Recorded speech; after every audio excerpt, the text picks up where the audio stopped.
Let's move on to the second role play. Again, you have up to 3 minutes to prepare, and you will start the role play after that time. I'll let you know when 3 minutes are up. You can ask me if there's anything you're not sure about, and you can make notes on the role card if you want. You can look at the card during the test, but you must return it to me at the end of the test. This is your information for the second role play. It's role play number 2 for medicine. Please start preparing now. Sure.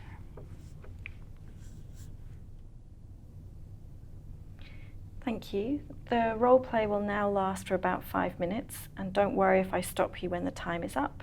Can you start the role play now, please? Sure.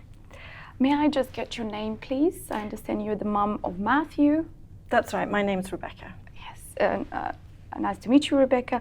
I understand that your 5-year-old son was taken to the hospital 2 days ago, and he was treated and diagnosed with asthma at the ED, is that correct? Yes, it's really unexpected, and I don't really understand much about it. Okay, so did the doctors at the ED explain to you what asthma is, what medications treat asthma, and how asthma should be monitored and treated? I think they probably did, but I was so upset that night that I don't remember a lot of it. And I know he's got an inhaler now. I can't really pronounce the name, but he has an inhaler. Yes, the Ventolin, the blue one, is that correct?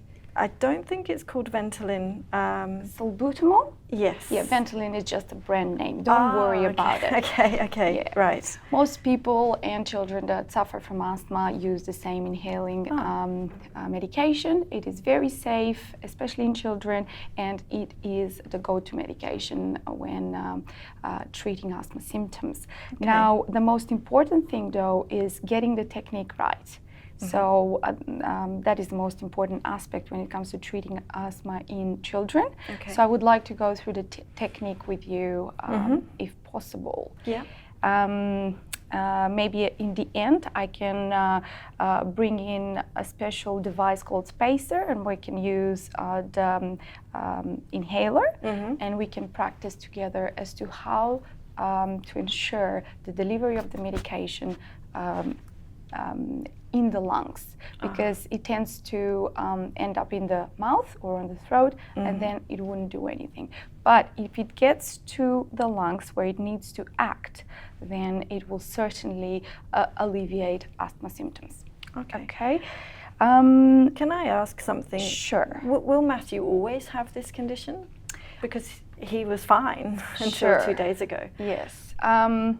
1 in 7 children develop asthma symptoms. Some of them go with being diagnosed and treated for.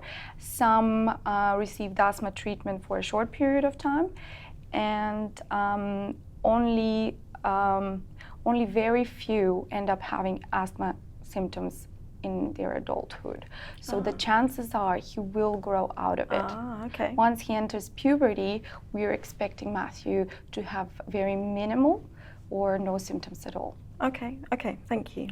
Now, I just want to make sure that you know what asthma is. It is basically allergy of the lungs. Okay. Which is which is narrowing of the airways in the lungs. So by narrowed airways, there is restriction of airflow into the lungs, problems with oxygen delivery to the systems, and all because of triggers or allergens that include pets, include dust mites, include certain medications, but most importantly, viral infections, upper respiratory tract infections such as cold. I understand that Matthew had a low-grade fever when he got his first asthma symptoms. Yeah, he had a cold for a while. It's very easy to assume that is what triggered his symptoms. Okay, because he's had colds before. Sure.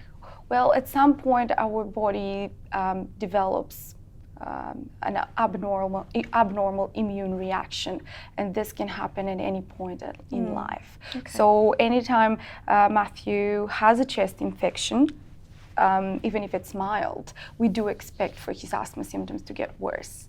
Another thing that can make asthma worse is exercise, but I will write that up in your asthma action plan that I also would like to discuss with you.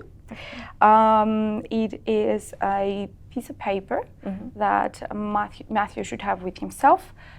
You should keep a copy with any of his carers and at school, and it explains what you need to do when Matthew is well, when he's not well, and how to recognize serious and severe asthma symptoms.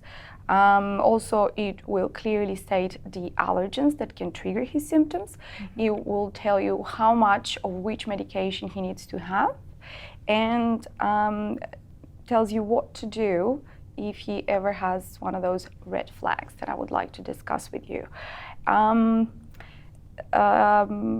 Would you like to ask me a question at this point? Is there anything that I can clarify for you, or anything that you feel uncomfortable with in terms of Matthew's treatment?